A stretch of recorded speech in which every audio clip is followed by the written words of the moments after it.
abrir aqui para 5 inscrições, certo? De 3 minutos.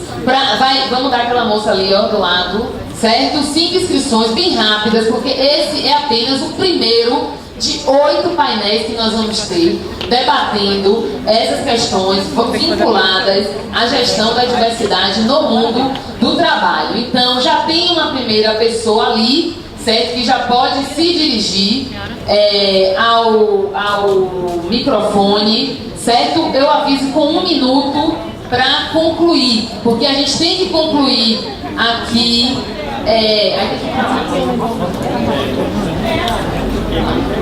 Aí, o que é que acontece? A gente faz essas 5, devolve para a mesa, encerra e retorna aqui às 14 horas com o segundo painel, as mudanças no mundo do trabalho frente ao desafio da inclusão e geração de oportunidades, que vai ser o painel que a gente vai fazer aqui também nessa mesa. E às 17 horas a gente tem 2 painéis simultâneos, certo? Vou passar então para a senhora Ubiraci Matildes, por favor, 3 minutos. Ângela, foi um prazer estar aqui com você, parabéns, e em seu nome eu quero parabenizar toda a equipe da SECTRA. E dizer da minha satisfação, Jaqueline, de encontrar você aqui, e a gente vai bater um papo depois, aproveitando a oportunidade também para as nossas relações se efetivarem na política. Eu fiz questão de... Eu sou Ubiraci, sou do Fórum Nacional de Mulheres Negras, mas trabalho na CESAP. Estou aqui representando a Secretaria Estadual da Saúde. Mas eu faço questão de fazer esse diálogo que a nossa princesa acabou de dizer aqui, jornalista, que não existe.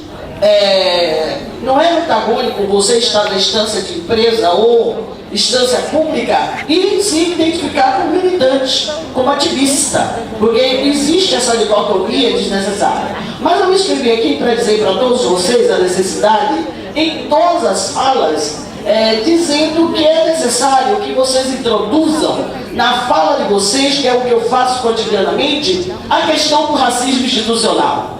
Não é possível ouvir todas as pessoas que acabaram de falar e tantas outras que vão falar depois, se a gente não absorve o conceito de racismo institucional, que é uma coisa que não nasceu no Brasil, é uma questão importante que nasce na Inglaterra, mas a partir do governo Lula e a Conferência de Durban, que vai um marco na questão racial, da xenofobia e das relações intersetoriais, é também a homofobia, e nós não conseguimos introduzir esse debate nas empresas públicas, nas instituições públicas e nas empresas privadas. E é com essa provocação que eu quero falar com você, Jaqueline, e todos os outros participantes da mesa, que é necessário que a gente abra esse debate, para que a gente possa desconstruir a cultura institucional, né, no que diz respeito ao racismo. Isso é importante. A homofobia, a xenofobia, ela é parte desse processo de uma estrutura de Estado e de empresa que foi criada para nos negar. E isso é colocado cotidianamente na estrutura organizacional. Eu sou administradora de formação. E uma das coisas que me chamou a atenção no meu TCC, na época que fiz, foi trazer esse debate para dentro da universidade. Então é importante a gente constituir um diálogo que a gente possa objetivamente desconstruir culturas racistas, homofóbicas, que está dentro das empresas, que está dentro das organizações. Porque simplesmente iniciativas pontuais não dá conta objetivamente de combater o racismo, a xenofobia e a discriminação de gênero que existe no nosso país. Essa é uma denúncia que a gente precisa fazer para o mundo. O Brasil é um país racista e não consegue botar em prática as suas convenções. Haja vista a Convenção 111 da OIT. Obrigado, Ângela, e eu quero conversar com você, Jaqueline, para poder a gente marcar um encontro com as mulheres negras. Muito obrigada, senhora Ubiraci. É a próxima. Próxima, Sirlene Assis, presidenta estadual da Unegro. Bom dia, boa tarde, né? Eu quero parabenizar a Ângela em seu nome, a secretária e toda a secretaria, toda a equipe técnica.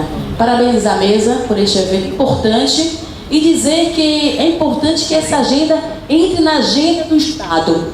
Os gestores tendem a abraçar isso com a política de Estado, não só de governo, que o governo passa, mas a política de Estado edifica na nossa sociedade. Então, quando nós temos gestores, uma equipe técnica que compreende isso como um problema de política pública de Estado, temos como avançar nessa política. Então, isso, a União de Negros pela Igualdade, tem 28 anos de luta e resistência, faz parte do movimento negro, né, aqui no Brasil, nasce na Bahia, em Salvador, e no próximo ano completa 30 anos de existência. Temos o tripé de luta, que foge da nossa luta, né? Nossa base, que é a superação da luta de gênero, da opressão de gênero, de raça e de classe. Esse tripé marca a vida e destrói sonhos e gerações. O Estado brasileiro, ele deve à população negra indígena. Muitos negros vieram para o Brasil na condição de escravo, mas eram reis e rainha. A historiografia brasileira nega a história dos negros e das mulheres, né? E a homofobia, ele é construído socialmente. Todas as mazelas sociais foram construídas pela nossa sociedade. Se foram homens e mulheres que construíram, na sua maioria são os homens, que estão na estrutura de poder, somos também capazes de desconstruir também essa cultura da opressão. Então eu quero parabenizar a Secretaria, convocar os gestores, parabenizar os vereadores. Tem que a vereadora Ilza de Cruz das Almas, também presente, que amplie esse debate na sua cidade, no seu território, que venha compreender isso como uma obrigação dos gestores, porque os gestores são servidores públicos que pagam, eles são o quê? É o povo, é o imposto que pagamos, e parece o inverso, né? Eles que se viam o povo que pagam por isso, e fazer com que a política de fato ocorra. E as empresas aqui presentes tem que entender a questão do racismo, da homofobia, né? E da política de não atenção às pessoas com deficiência é um problema também de Estado, que as pessoas também produzem. E quando você tira essa parcela, né, dessa instância de poder e de desenvolvimento, você empobrece ainda mais o país. Eu acho que é inclusão social e reparação e equidade. Quando o Brasil fizer essa reparação, vai se tornar verdadeiramente uma nação para todos e desenvolvida. Porque o Brasil é rico. O problema é que a administração, a gestão, não contempla toda a maioria da sua população. Então, parabenizar e força na caminhada. E rumo a uma sociedade mais justa e igualitária para todos. Sem trabalho escravo. Em pleno século XXI, isso é uma vergonha. E precisamos que a sociedade civil se rebele a cada dia. Não vamos entregar o nosso Brasil. E fora Temer. Vamos lá. Muito obrigada.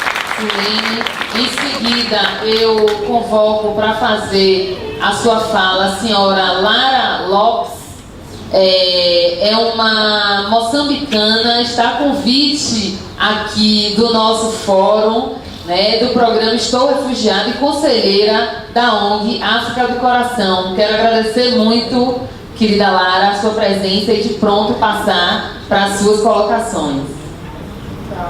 Bom dia, boa tarde a todo mundo. Boa tarde. Meu nome é Lara, sou refugiada LGBT aqui no Brasil. E a minha questão, questão é porque vocês estão aqui falando do trabalho e tudo mais, e isso me criou uma curiosidade, uma vez que eu sou combatente pelos refugiados aqui no Brasil. Aí eu queria saber dessa inclusão no trabalho dos refugiados, porque não sei se vocês sabem, mas o Brasil tem recebido muitos refugiados ultimamente e de maioria africanos, certo? E eu trabalhando num projeto que é o Estou Refugiado, que visa ajudar os refugiados aqui no Brasil a se inserir no mercado do trabalho, a gente tem deparado com muitas dificuldades das empresas e entidades privadas para essa inclusão dos refugiados, muito mais por causa da língua, que muitos não sabem falar o português, e pela dificuldade em provar que esses refugiados que aqui se encontram no Brasil têm nível superior. A maioria deles tem sim formação superior, mas tem um processo que é a validação do diploma. Isso é um processo muito demorado, que muitos acabam se submetendo a trabalhos, vamos dizer assim, trabalhos escravos, porque não conseguem um trabalho digno. A senhora, deixa eu ver aqui o nome, Jaqueline, esteve aqui a falar das camareiras. A minha primeira experiência aqui no Brasil foi como camareira. E quando ela falou eu me identifiquei nisso, porque o que ela falou é uma verdade. O primeiro emprego que eu consegui aqui no Brasil foi como camareira, mas eu tenho um nível superior em administração de sistemas, mas isso não foi reconhecido. Mas ainda assim eu não desisti, porque eu queria e precisava me afirmar e conseguir uma posição aqui no Brasil para aquilo que eu buscava, para aquilo que eu busco até hoje, que é lutar pelos meus direitos de LGBT. Eu aceitei esse desafio de ser camareira. E fui camareira e fiz esses 30 quartos por dia.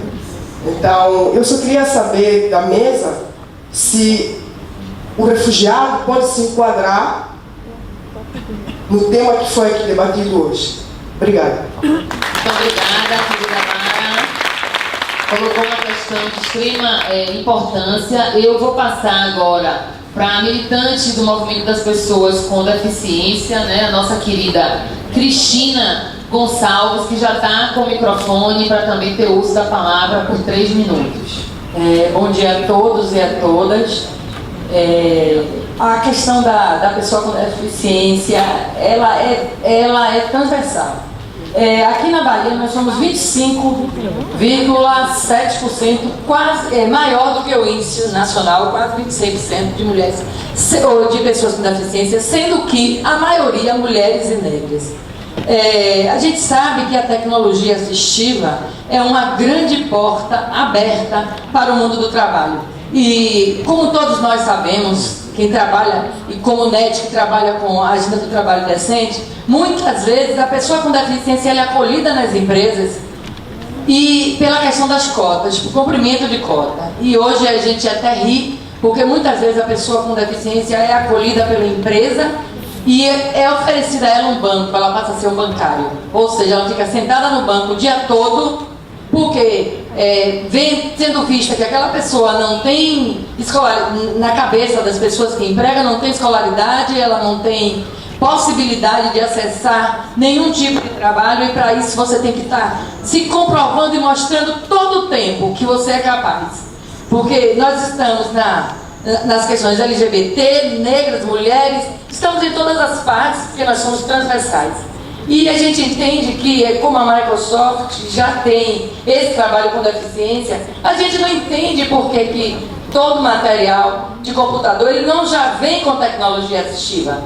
Por que a gente tem que estar trazendo? Hoje em dia, as pessoas que dão trabalho às pessoas com deficiência não entendem que quando você estiver apenas com um pequeno, como é o nome dele? Pendrive, você pode acessibilizar. Até qualquer computador que tem aqui, no meu pendrive, eu tenho sistemas, eu tenho leitores de telas que podem acessibilizar e me dar a possibilidade de ter o mundo à minha mão. Mas as pessoas só veem a deficiência visual, no meu caso. Só vê aquilo como empecilho, não vê a pessoa e a sua capacidade. E eu quero entender quando é que o mundo do trabalho vai entender que nós produzimos, que nós consumimos e consumimos muito. A grande... eu fico emocionada todas as vezes que eu falo sobre isso,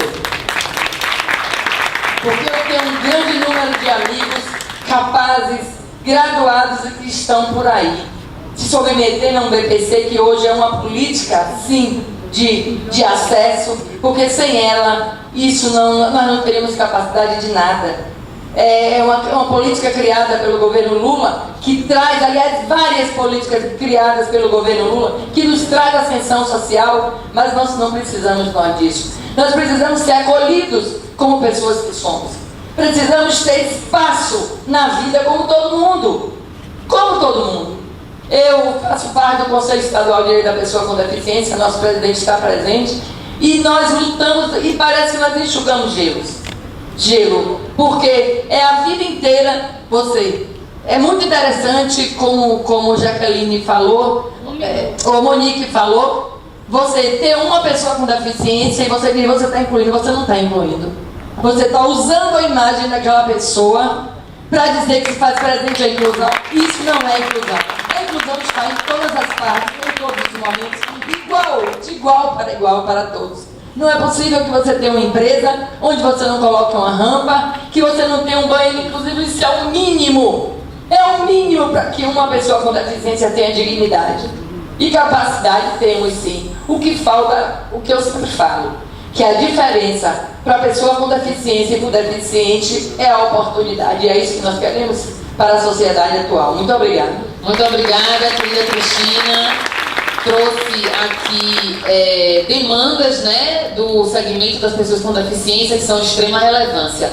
Quero passar imediatamente para a doutora Jerúsia Amorim, nossa amiga, parceira, membro do comitê gestor da Agenda Bahia do Trabalho Decente, juíza aposentada do TRT e membro da MATRA.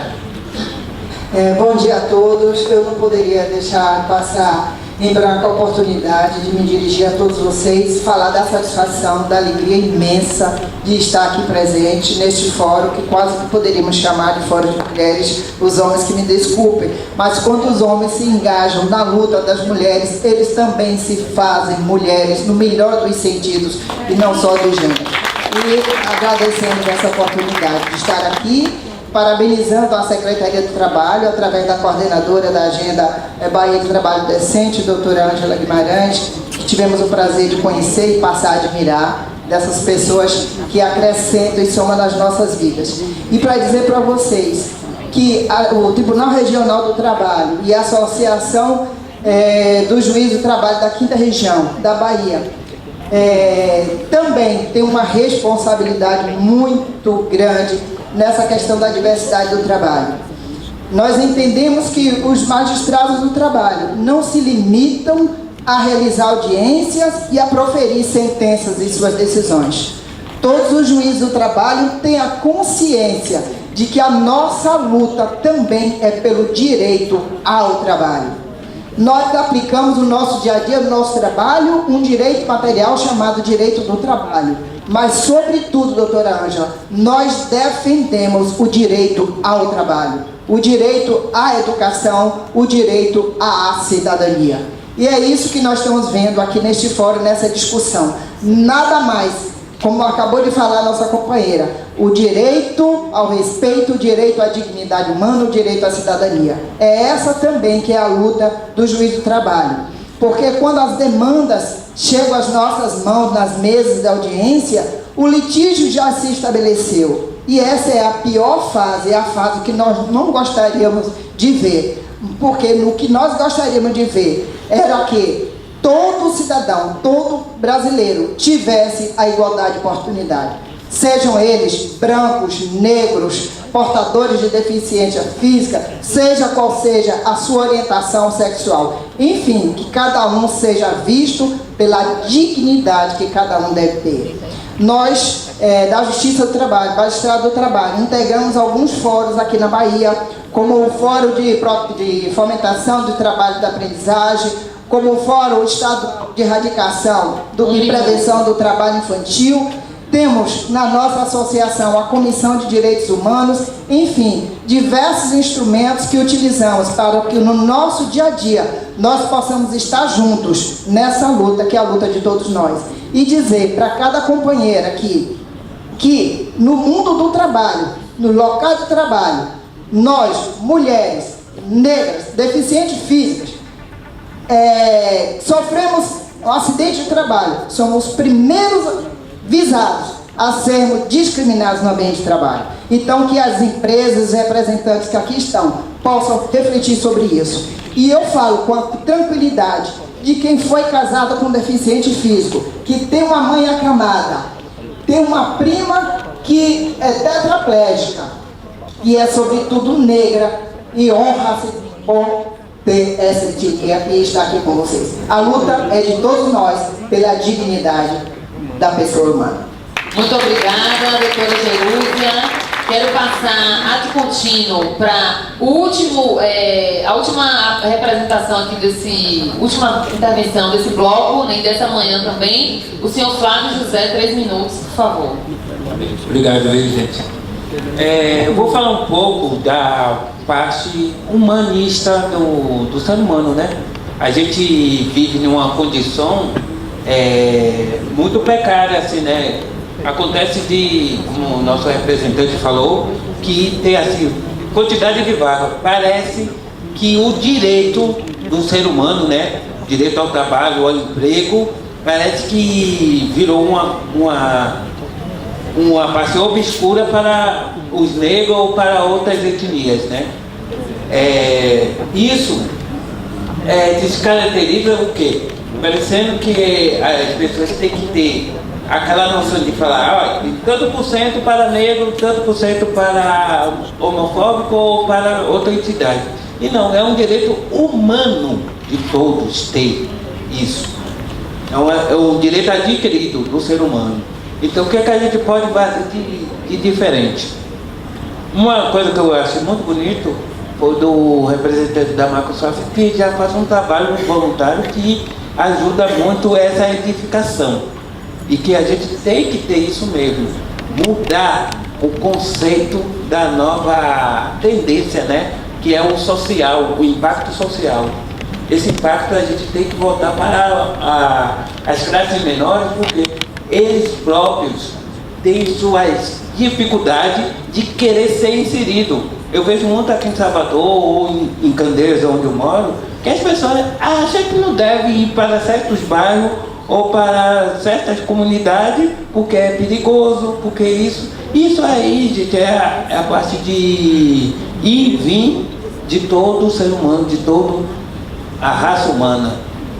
A gente tem que edificar as pessoas, não é por classe, viu, gente? Não é por classe, é por condição humana. E outra coisa que a nossa colega falou da parte de acessibilidade, eu já tenho um trabalho, um projeto voltado para isso, fazer edificações voltadas para a acessibilidade, para todo mundo ter direito. Porque a acessibilidade não é só contemplar a parte de rua, e sim também das edificações. Obrigado. Excelente, muito obrigada, seu Flávio. Ato contínuo para a gente ter um melhor aproveitamento do tempo. Eu vou passar nessa ordem aqui, certo? É pouco tempo para considerações diante de tantas questões, mas a gente acha importante retomar para a mesa já na resposta e nas considerações finais. Por favor, senhora Alessandra. Posso comentar um negócio super rápido? É uma historinha nossa, um caso que aconteceu na Microsoft.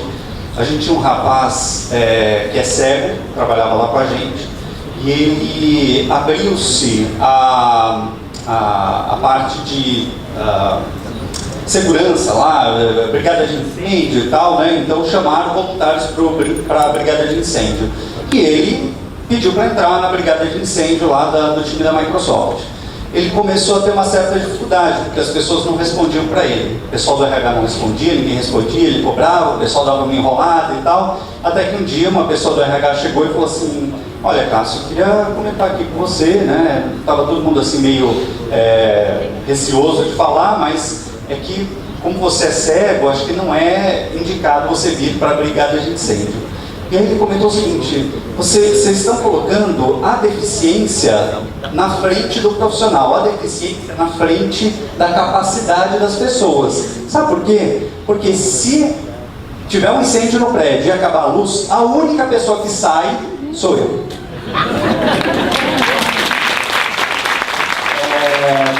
Eu acho que é um pouco dessa visão que a gente quer ter dentro das empresas, né? Voltando à história de combater esse racismo institucional, é a gente colocar a pessoa antes de qualquer condição, né? Quando a gente fala de deficiente, tirar a deficiência e colocar o profissional antes da deficiência. Não acho que a gente está pronto, não acho que a gente está no meio do caminho, Sabe por que eu acho isso? Porque se a gente estivesse pronto e super resolvido, talvez a gente não precisasse ter fóruns de diversidade. Talvez a gente não tivesse essa discussão aqui. O meu grande sonho é que daqui a alguns anos, tomara que seja breve, mas eu não acho que vai ser tão breve, a gente olhe para trás e lembre com um saudosismo e diga: puxa, lembra que a gente fazia discussão sobre diversidade?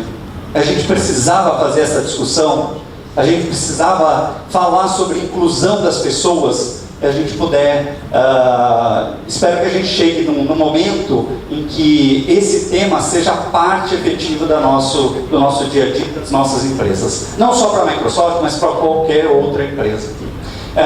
Talvez não dê tempo de cobrir tudo, eu vou ficar aqui algum tempo, se alguém tiver algum ponto para discutir, eu fico à disposição também para falar, inclusive da história dos refugiados. Eu ainda acho que é um tema que a gente está engatinhando, que a gente tem muito para avançar realmente. Obrigado, pessoal. Tentando dialogar aqui um pouco com a fala da Albiraci e da Sirlene, sim, como eu falei, o que a gente vive hoje é desigualdade e, por que não, desproporcionalidade que a gente vive hoje dentro dos espaços corporativos e outros espaços de poder, ele não é um movimento espontâneo, né? Isso, como é muito bem apontado, tem nome e tem razões históricas de por que o é assim. E acredito que a gente tem que fazer um exercício constante, diário, de enfrentamento e de combate a essa prática para tentar romper com a desigualdade que a gente vive hoje.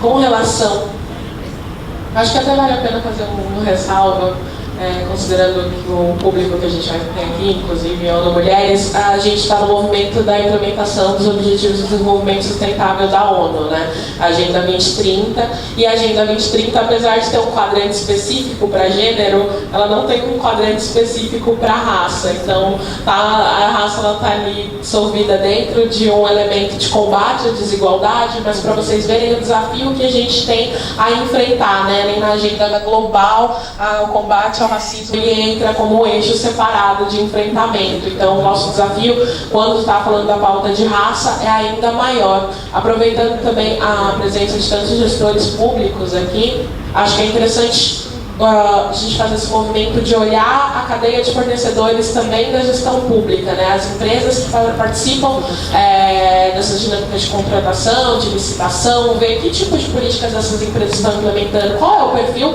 das empresas que estão servindo hoje ao poder público, né? E como fazer com que elas contemplem de fato políticas que visam romper essa questão da desigualdade também. Em São Paulo a gente fez uma espécie de... O perfil que eu apresentei para vocês das 500 maiores empresas, a gente fez só com os 200 maiores fornecedores da Prefeitura em São Paulo. E é um diagnóstico interessante para o poder público fazer também, o convite aqui para a Secretaria do Trabalho daqui do Governo da Bahia.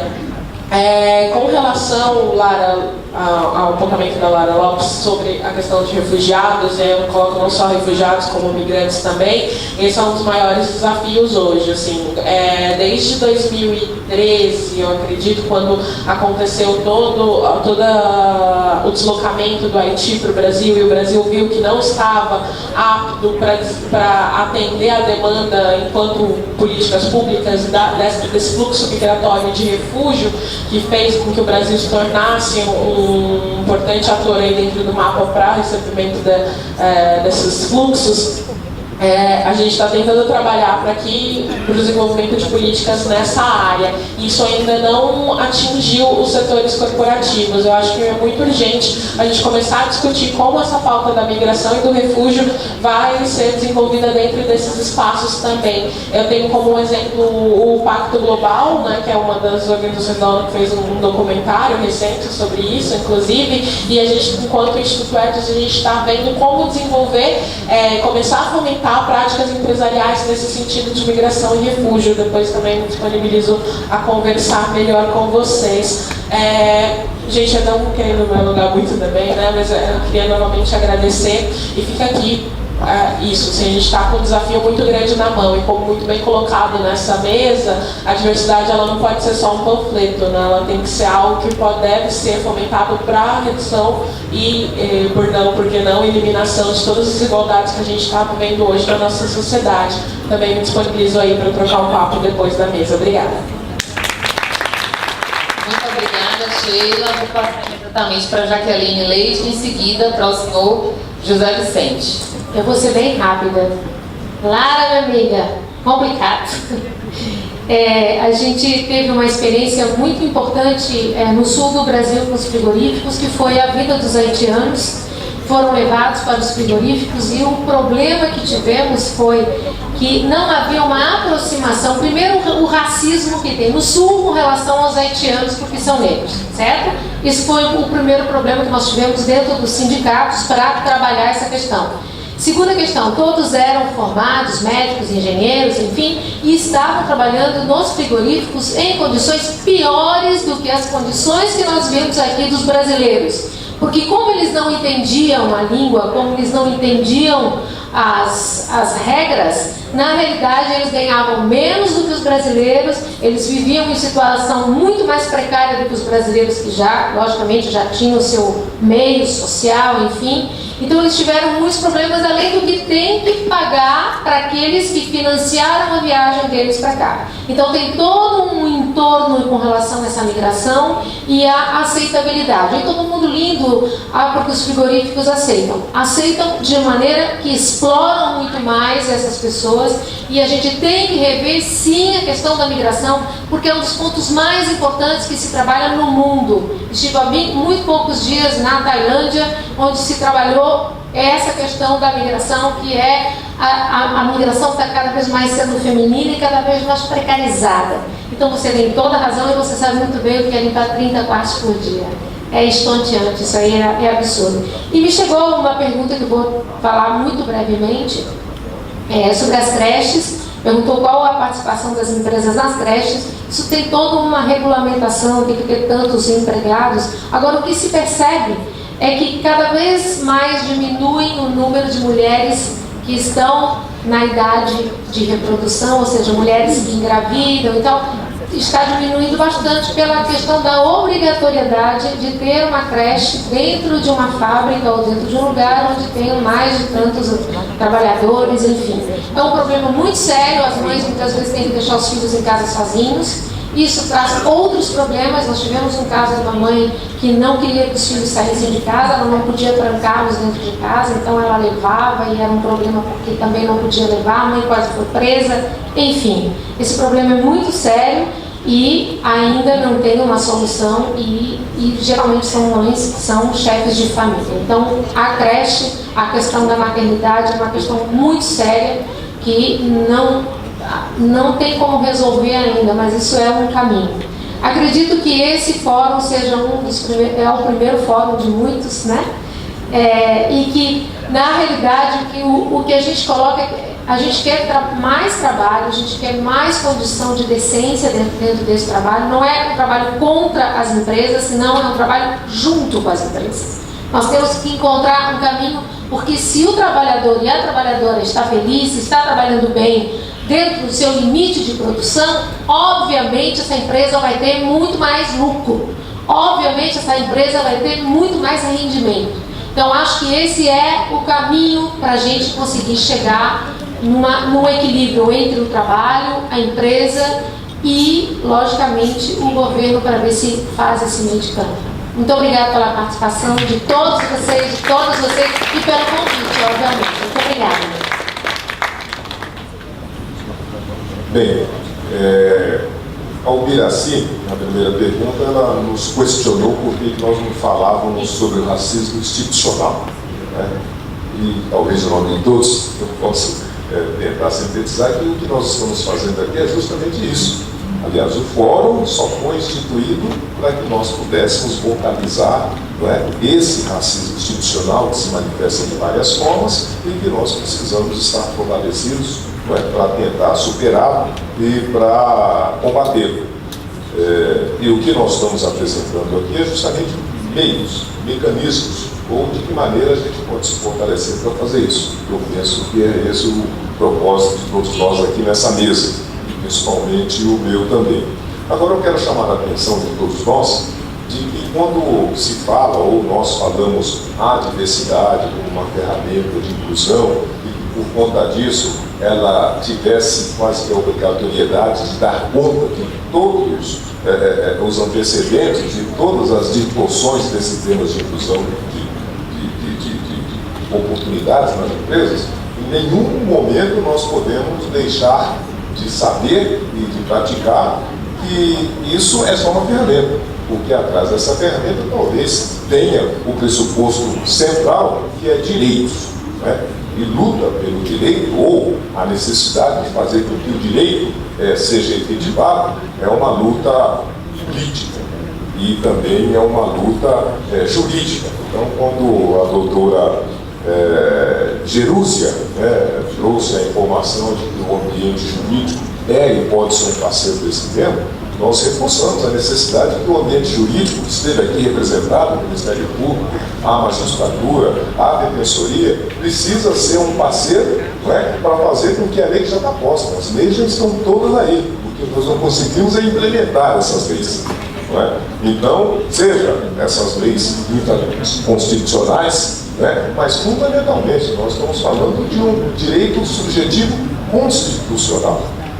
E se quisermos ir adiante, de um direito subjetivo internacional, porque nós somos aqui referendários de todos os programas e de todas as legislações internacionais, as convenções internacionais sobre igualdade de trabalho, combate à discriminação.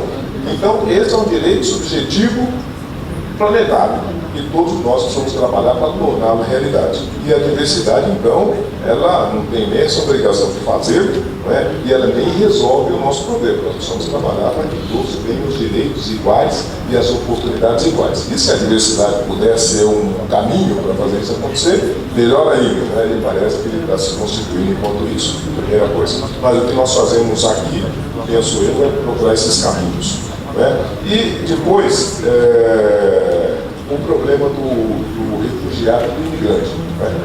Nós somos um país que temos as distorções de toda a natureza, de todas as minorias, colocamos assim, ou os vulneráveis são vítimas diretas então, dessas distorções. E nós precisamos incluir, então, dentro dessa perspectiva dos vulneráveis, também os imigrantes, mas eu trago aqui pelo menos uma exemplificação de algumas coisas que estão acontecendo lá em São Paulo nesse momento, inclusive da minha instituição. Muitos desses imigrantes haitianos, angolanos, nigerianos também, em São Paulo pelo menos, eles estão dentro das universidades, muito deles. E nas universidades formais tem muitos direitos, nós temos quase 70 imigrantes haitianos principalmente. E 5 das empresas que estão participando do nosso trabalho já estão internalizando, absorvendo esses meninos até em decorrência dos seus talentos próprios. Olha, a respeito de uma ou outra limitação, ou da língua, ou qualquer coisa parecida, mas é tanto talento que eu não vou desperdiçar.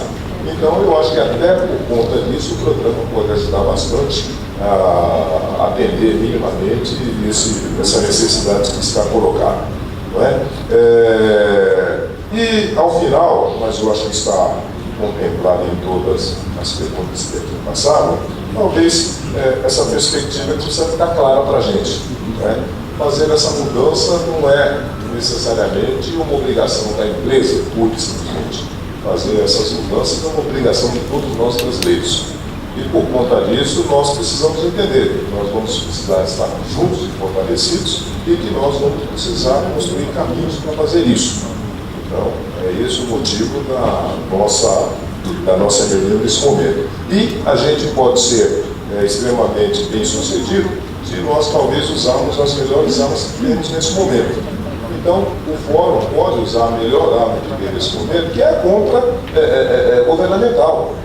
Todas as empresas que vendem para o governo, elas precisam se juntar pelo menos num plano mínimo, de comprometimento e contrapartida para esse tema e para esses públicos que precisam ser integralizados no seu corpo de trabalho, que precisam ser integralizados na sua atuação e talvez mesmo até na sua compra ou na sua interação de negócios. Porque com isso nós entendemos que vai ser mais fácil alcançar esses objetivos e vai ser mais fácil produzir números já significativos, talvez no próximo fórum que é por acontecer. No mais, eu quero dizer da minha satisfação de estar com todos vocês aqui nessa parte da manhã. Aprendi muito, Gostei de compartilhar com todos os colegas as falas e dizer muito obrigado, então, pela gentileza do convite. com essa última resposta do senhor José Vicente. A gente agradece aqui ao Alessandro Bueno, da Microsoft, a Sheila Carvalho, do Instituto Etos, a nossa querida Jaqueline Leite, da UITA, e ao senhor José Vicente, da Afrobras, e reitor da Universidade de São Luís Palmares, as contribuições. Eu acho que nós estamos fazendo a relatoria, né? A nossa ideia é que no dia de amanhã haja um encerramento com o lançamento de um pacto da diversidade, para que as empresas em atuação na Bahia se comprometam com essas mudanças culturais, com essas mudanças da cultura institucional, da sua gestão corporativa, e o próprio Estado também, não é? Precisa dar o exemplo, precisa fazer ainda mais. Dizer que esse foi apenas o primeiro, né? Já foi essa riqueza intensa, né? Dos 8 painéis temáticos que nós teremos. Nós vamos voltar aqui às 14 horas, todo mundo junto, aqui nesse mesmo auditório. Vai ser um almoço relâmpago para que a gente consiga cumprir o programa do nosso fórum. Então a gente para aqui, retorna aqui 14 horas com o painel 2, que vai tratar das mudanças no mundo do trabalho frente ao desafio da inclusão e da geração de oportunidades. Então, bom almoço, e a gente retorna aqui às 14 e nas 14 explicarei o conjunto da programação. Obrigada, gente. Até logo mais.